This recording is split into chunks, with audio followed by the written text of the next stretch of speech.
नमस्कार, आप सुन रहे हैं पिकमी मानवा। खून जैसा लालचंद सेंटियन सेक के ऊपर भारी होकर लटक रहा था और उसकी मनुष्य लाल रोशनी शिन्वू कॉन्टिनेंट की टेढ़ी मेढ़ी पहाड़ियों पर पड़ रही थी।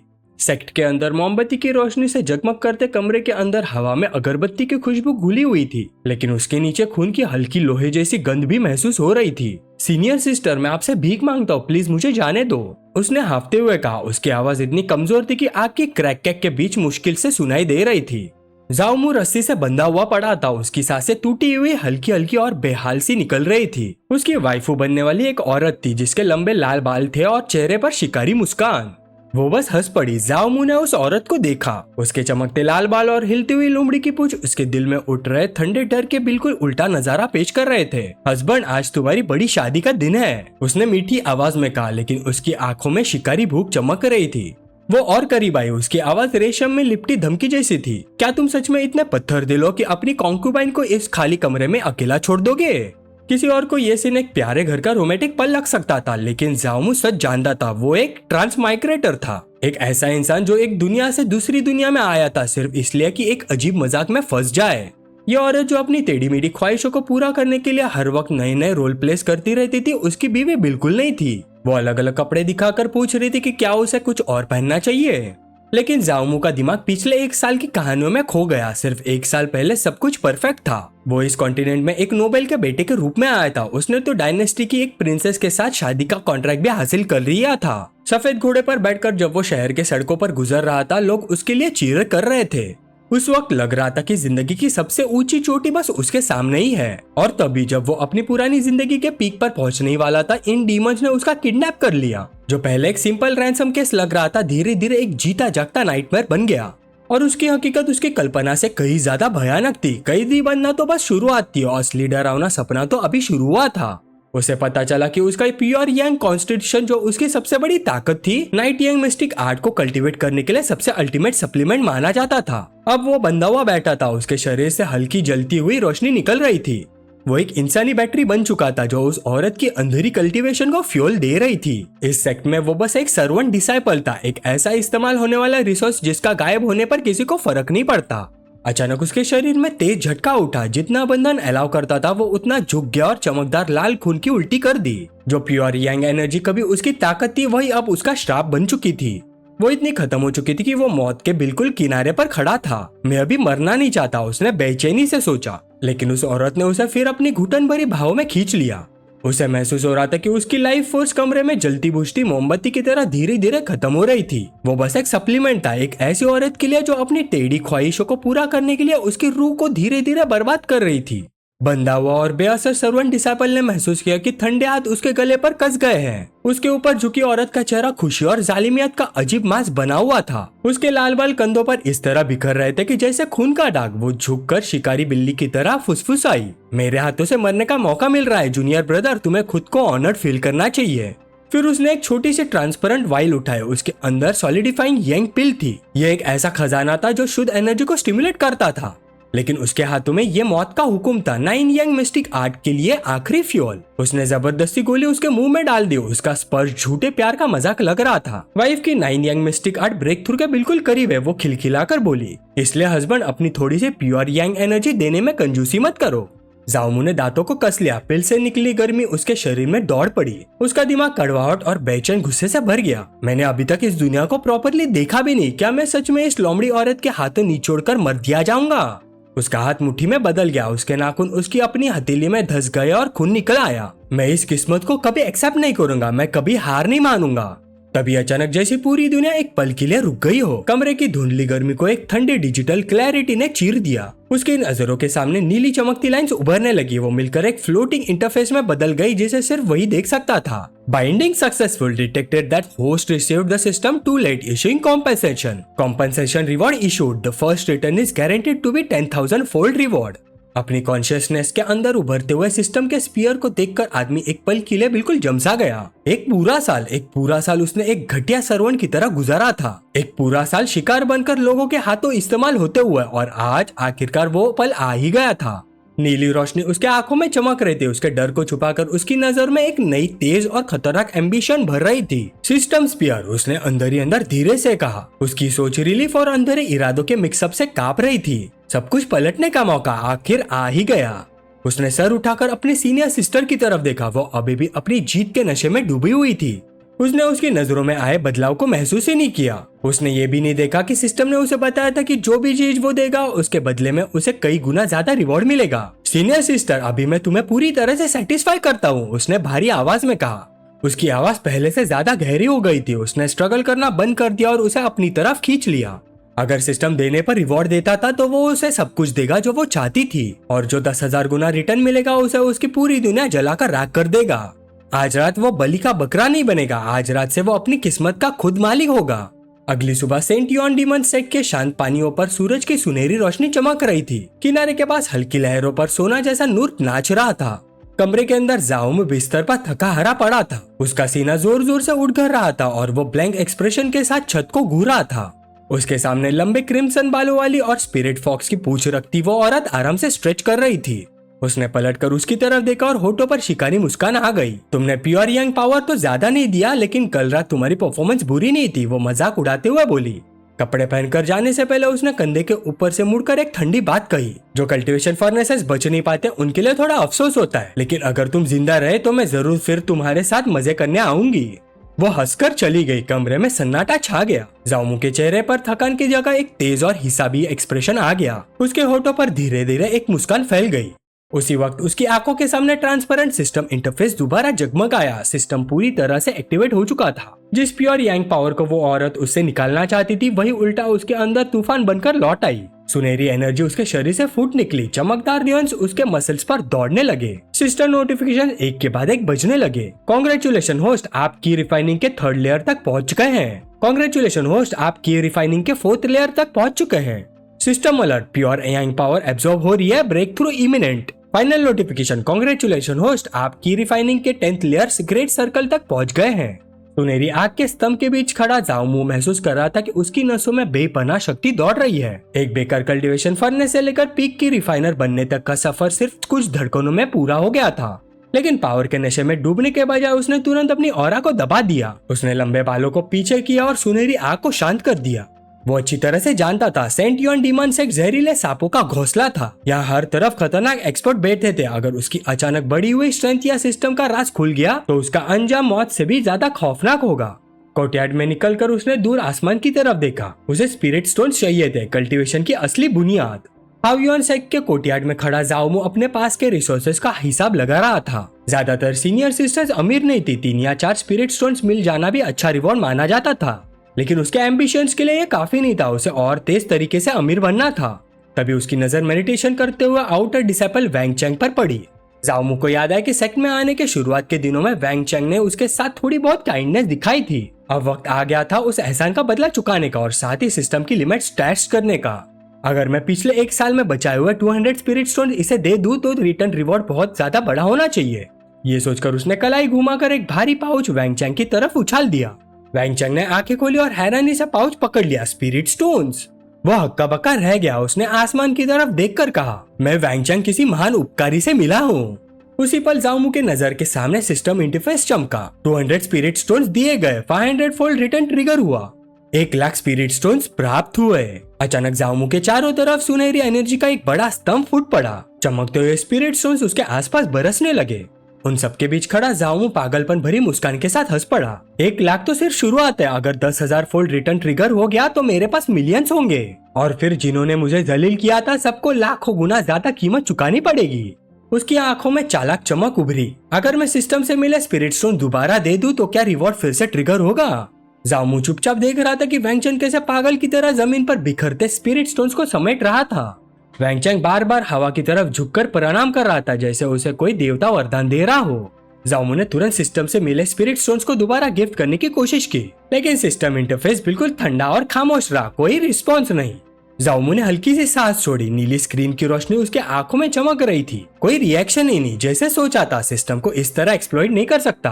तभी उस पल की खामोशी एक तेज और पहचानी हुई आवाज ने तोड़ दी, जूनियर ब्रदर जाओ। जाओमू का शरीर तुरंत तन गया।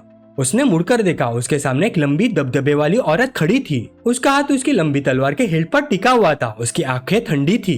वो जाओमू को शक और तुच्छता के मिक्स नजर से देख रही थी। वो एक कदम आगे बढ़ी। उसने बर्फ जैसी ठंडी आवाज में कहा, तुम अभी तक मरे नहीं। जाओमू ने तुरंत पहचान लिया, लूची। धूप सेक्ट के कोर्टयार्ड पर चमक रही थी जब लूची उसके पास आई। आउटर डिसाइपल के सफेद रोब से वो सख्त लेकिन ग्रेसफुल लग रही थी। उसे देखते ही जाओमू ने दोनों हाथ जोड़कर हल्का सा झुककर प्रणाम किया। सीनियर सिस्टर लू प्रणाम। उसकी आवाज बिल्कुल स्टेडी थी।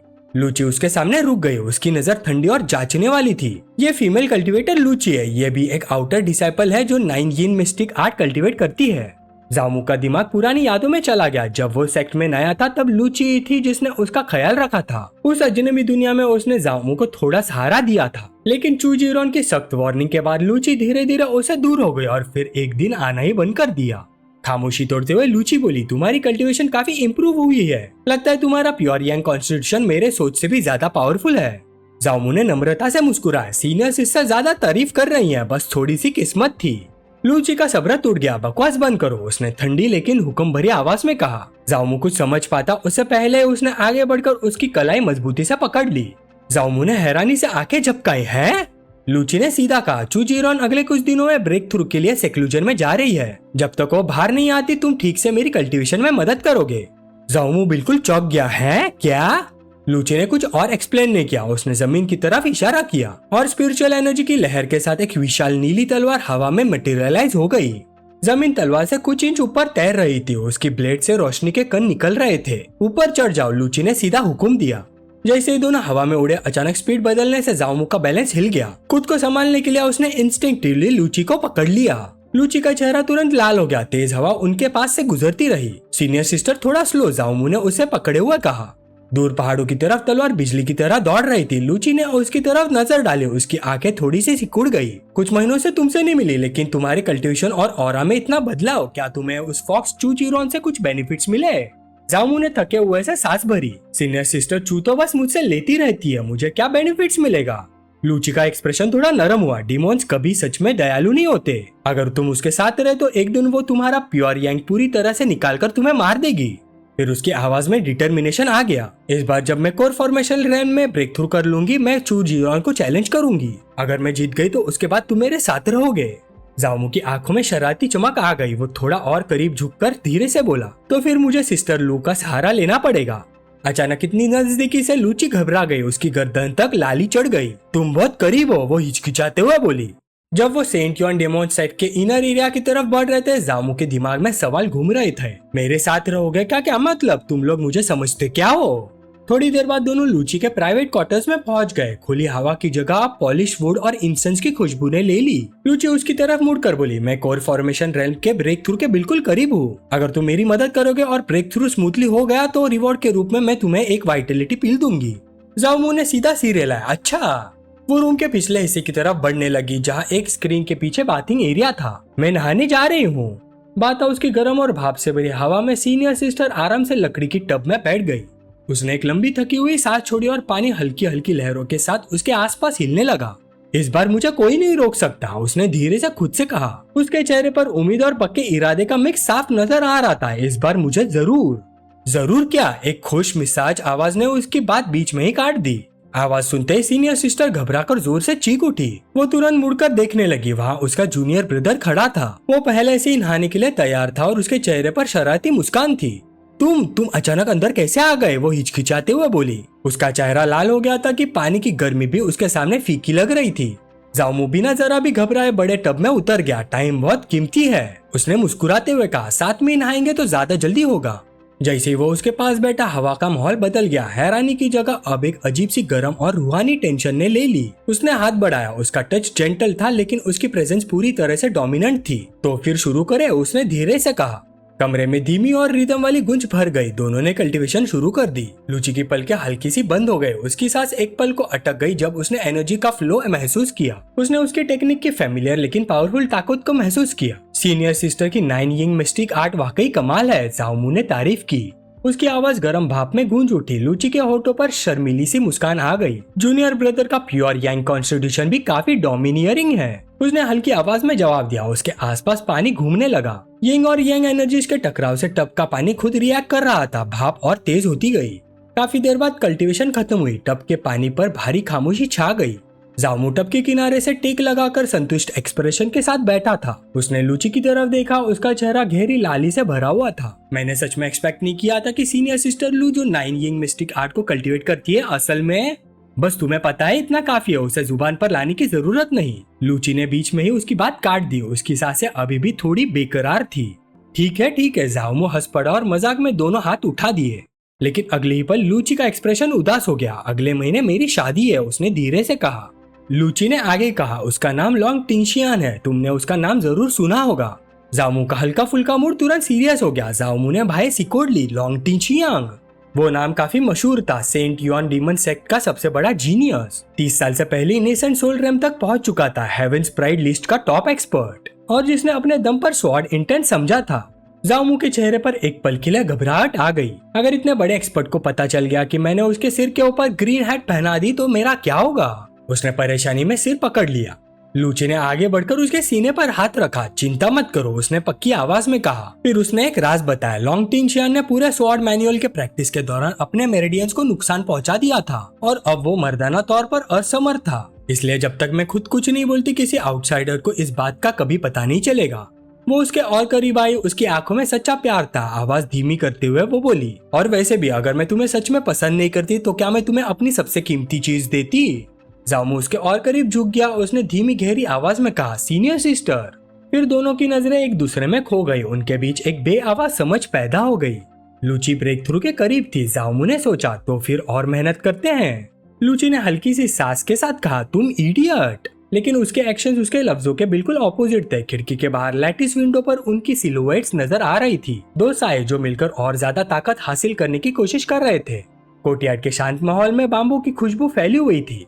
अंदर कमरे का माहौल और भी ज्यादा इंटेंस था। लूची बेड पर आराम से सोई हुई थी। तभी अचानक जामू की आंखों के सामने नीले सिस्टम इंटरफेसेस चमकने लगे। सिस्टम आ गया, उसने अंदर ही अंदर बेचैनी से कहा।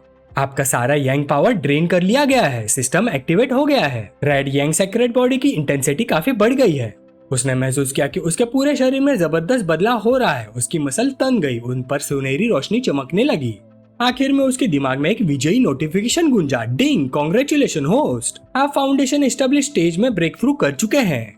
जामू खड़ा हो गया। उसके पूरे शरीर के आसपास सुनहरी आग की लपटें हल्की हल्की झिलमिला रही थी। उसकी आंखों में नई शक्ति का भरपूर कॉन्फिडेंस जल रहा था। उसने अपनी मुट्ठियां कसकर बंद कर दी। उसे महसूस हो रहा था कि बेहद रॉ और बेकाबू ताकत उसकी नसों में दौड़ रही है। इतने कम वक्त में ही मैं फाउंडेशन एस्टेब्लिशमेंट रैंक तक पहुंच गया। उसके होठों पर एक तेज और डिटर्मिन्ड मुस्कान आ गई। अगर इसी स्पीड से प्रोग्रेस करता रहा तो लॉन्ग टियांगशे और उसके लॉन्ग फैमिली से भी मुझे जरा सा भी डर नहीं होगा। उसने बिस्तर पर सो रही लूसी की तरफ देखा। वो गहरी नींद में डूबी हुई थी। जामू झुककर उसके पास गया और हल्का सा उसे हिला दिया। उसने धीमी लेकिन डिमांड भरी आवाज में कहा, सीनियर सिस्टर उठ जाओ, मेरा रिवॉर्ड कहाँ है? लूची ने आधी नींद में हल्की सी आवाज निकाली। उसकी पलकें मुश्किल से खुल रही थी। वो थकी हुई आवाज में बोली, तुम वाकई बहुत अमेजिंग हो, मैं अब और नहीं संभाल सकती, मुझे थोड़ा सोने दो। ये कहकर उसने एक पतली सी जेड वाइल उसके हाथ में थमा दी, फिर दोबारा नींद में डूब गई। जामू बिस्तर के किनारे बैठ गया। उसने वाइल खोला और अंदर झांका। उसकी आंखें हल्का सा फैल गई। अंदर पूरे 10 वाइटलिटी पिल्स है। सीनियर सिस्टर लू सच में काफी जनरस है। उसने वाइल को हाथ में घुमाया। उसके चेहरे पर संतुष्ट और थोड़ी अंधेरी मुस्कान उभर आई। ये रिवॉर्ड सिर्फ पिल का नहीं था, ये उसकी कैपेबिलिटी का प्रूफ था। लेकिन जामू का एम्बिशन अभी शांत नहीं हुआ था। उसकी नजर दोबारा थकी हुई लूची पर पड़ी। एक हिस्सा भी ख्याल उसके दिमाग में उभरा, वैसे भी मुझे पिल्स गिफ्ट करने ही है, तो जब परफेक्ट टारगेट मेरे सामने ही है तो किसी और को ढूंढने की क्या जरूरत। उसने एक सेकंड ग्रेड वाइटलिटी पिल निकाली और धीरे से लूची के मुंह में डाल दी। तुरंत ही उसके आंखों के सामने सिस्टर इंटरफेस चमका। सेकंड ग्रेड वाइटलिटी पिल गिफ्ट की गई। 30 फोल्ड रिटर्न ट्रिगर हुआ। थर्ड ग्रेड वाइटलिटी पिल प्राप्त हुई। जामू ने नई पिल को हाथ में उठाया और थोड़ा सा मुंह बनाया। सिर्फ 30 फोल्ड, ज्यादा खास नहीं। लेकिन उसने हार नहीं मानी। अभी भी मेरे पास 9 चांसेस और हैं। हर बार 10,000 फोल्ड तो नहीं मिलेगा, लेकिन कम से कम 1000 फोल्ड तो मिलना चाहिए। फिर उसने एक के बाद एक पिल्स लूची को खिलानी शुरू कर दी। लूची बस कमजोर सी आवाज में कुछ बोल पा रही थी। अचानक सिस्टम की आवाज पहले से काफी ज्यादा पावरफुल तरीके से गूंजी। सेकंड ग्रेड वाइटलिटी पिल गिफ्ट की गई। 3000 फोल्ड रिटर्न ट्रिगर हुआ। लूची के शरीर से सुनहरी रोशनी फूट निकली। उसके हाथ में तेज हरा प्रकाश जमने लगा। सिस्टम ने फाइनल रिवॉर्ड कंफर्म किया। 7th ग्रेड मैरो क्लेंजिंग पिल प्राप्त हुई। जामू के चेहरे पर विजयी मुस्कान फैल गए। उसके हाथ में चमकती हुई हरा रंग की पिल तैर रही थी। ये मैरो क्लेंजिंग पिल है, ये तो सच में जबरदस्त चीज है। उसकी आंखें एक्साइटमेंट से चमक उठी। उसे पता था कि ये सिर्फ नॉर्मल मेडिसिन नहीं थी। ओरिजिन नर्चरिंग पिल की तरह यह फाउंडेशन को मजबूत करती थी और वाइटैलिटी बढ़ाती थी, लेकिन इसका असली कमाल कुछ और था। ये कल्टीवेटर की रूट बोन एप्टीट्यूड को इम्प्रूव करती थी। जाओमू ने अपने बारे में सोचा। उसका प्योर यांग कॉन्स्टिट्यूशन मोर्टल्स के बीच काफी आउटस्टैंडिंग माना जाता था, लेकिन सेक्ट के असली जीनियसेस के सामने वो अभी भी कुछ खास नहीं था। अगर मुझे और ऊंचा उठना है तो मुझे अपना पोटेंशियल का अपर लिमिट बढ़ाना होगा। यह सोचकर बिना जरा सा हिचकिचाए उसने पिल निगल ली। जैसी पिल अंदर गई, जबरदस्त मेडिसिनल पावर उसके शरीर में फूट पड़ी। सुनहरी एनर्जी उसकी स्किन पर लपटों की तरह नाचने लगी। वो तुरंत मेडिटेशन पोजीशन में बैठ गया। उसने दांत भींचते हुए कहा, इस मेडिसिनल पावर को जल्दी रिफाइन करना होगा। पूरे इरादे के साथ उसने उस एनर्जी को मेरिडियंस के थ्रू गाइड करना शुरू कर दिया। प्रोसेस बहुत पेनफुल था लेकिन सफल रहा। मैरो क्लेंजिंग के दौरान उसके पोर से काफी सारी इम्प्योरिटीज बाहर निकलने लगी। पहले चिपचिपे मैल के साथ बहुत ही बुरी बदबू फैलने लगी। लूची ने नाक पर हाथ रखकर कहा, तुमसे इतनी बदबू क्यों आ रही है? जल्दी जाकर नहा लो। जाओमू तुरंत वॉशरूम की तरफ चला गया। गर्म पानी उसके शरीर से पुरानी सीमाओं का काला रेसिड्यू धोता चला गया। जब वो खुद को साफ कर रहा था, लूची की हैरान आवाज बाहर से सुनाई दी, तुम फाउंडेशन एस्टेब्लिशमेंट रेल में ब्रेक थ्रू कर गए। क्या ओरिजिन नर्चरिंग पिल का इफेक्ट इतना जबरदस्त होता है? वो उसके पास आई। उसकी आंखें हैरानी से खुली हुई थी। उसने उसके रिफाइंड और मजबूत शरीर को गौर से देखा। सिंपल फाउंडेशन एस्टेब्लिशमेंट से शरीर इतना प्योरीफाई नहीं हो सकता। जरूर तुमने कुछ और भी लिया है।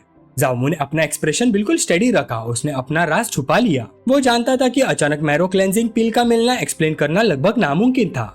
सीनियर सिस्टर लू दीवार का सहारा लिए खड़ी थी। उसके सांसें तेज तेज चल रही थी। चेहरे पर शौक और थकान दोनों साफ नजर आ रहे थे। वो हकलाते हुए जाओमू की तरफ देखने लगी, लेकिन जाओमू जरा भी नहीं हिला। उल्टा वो और करीब आ गया। उसकी नजर बिल्कुल स्टेडी थी। उसने हल्की सी मुस्कान के साथ कहा, क्या यह सब सीनियर सिस्टर के साथ मेरी ड्यूअल कल्टीवेशन का क्रेडिट नहीं है? लेकिन लगता है सीनियर सिस्टर अभी तक कोर फॉर्मेशन में ब्रेक थ्रू नहीं कर पाई।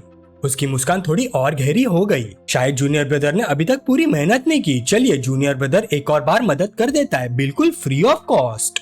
लूची ने धीमी लेकिन घबराई हुई आवाज में कहा, तुम पागल हो क्या? तुम अपनी जान नहीं चाहते? जाओमू का एक्सप्रेशन बिल्कुल नहीं बदला। उसने शांत आवाज में जवाब दिया, ये सब इसलिए है ताकि सीनियर सिस्टर जल्दी ब्रेक थ्रू कर सके। कुछ देर बाद कमरे का इंटेंस माहौल धीरे धीरे शांत हो गया। लूची बिस्तर पर लेटी हुई थी। उसकी आंखें हल्की सी धुंधली थी, लेकिन उसकी स्पिरिचुअल एनर्जी आखिरकार स्टेबल हो चुकी थी।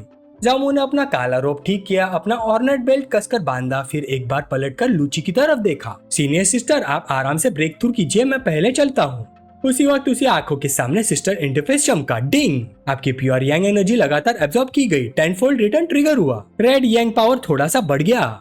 जाओमू कमरे से बाहर निकल गया। सेक्ट की ठंडी और साफ हवा उसके चेहरे पर टकराई। जैसे ही वो पत्थर की सीढ़ियां उतरने लगा, उसने महसूस किया कि उसके शरीर में जान का तूफान दौड़ रहा है। हर मूवमेंट बिल्कुल एफर्टलेस लग रहा था। यही है फाउंडेशन एस्टेब्लिशमेंट रेल्म की पावर। उसने मुस्कुराते हुए सोचा, मेरा पूरा शरीर कितना हल्का लग रहा है। बस एक फ्लाइंग स्वॉर्ड मिल जाए, फिर मैं आसमान में तलवार पर उड़कर चारों दिशाओं में घूमूंगा। आखिरकार उसके कदम आउटर सेक्ट मार्केट तक पहुंच गए। शाम की सुनहरी रोशनी लकड़ी के स्टॉल्स और टाइल्ड रूफटॉप्स पर पड़ती रही। कल्टीवेटर्स इधर उधर घूम रहे थे। हर तरफ लेन देन की हल्की आवाज और स्पिरिट स्टोन्स की खनक सुनाई दे रही थी।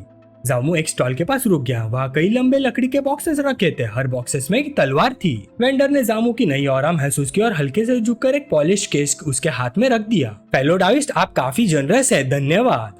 जाओमू ने केस खोला। अंदर स्टार गार्डिंग स्लेयर रखी थी। ये एक फ्लाइंग स्वॉर्ड थी जो आउटर स्पेस के मीटियोराइट आयन से बनी थी। उसके प्लेट पर हल्की नीली रोशनी चमक रही थी। उस पर स्टार वॉर्टेक्स एरे एनग्रेव था, एक ऐसा फॉर्मेशन जो कॉस्मोस की पावर एब्जॉर्ब करके तलवार को और भी खतरनाक बनाता था। जाओमू ने तलवार को हाथ में तोला। उसके होठों पर हल्की सी मुस्कान आई। इसकी कीमत 30,000 स्पिरिट स्टोन्स थे, लेकिन उससे ज्यादा क्यूरियोसिटी इस बात की थी, जब वो इसे किसी और को गिफ्ट करेगा, सिस्टम उसे क्या रिवॉर्ड देगा।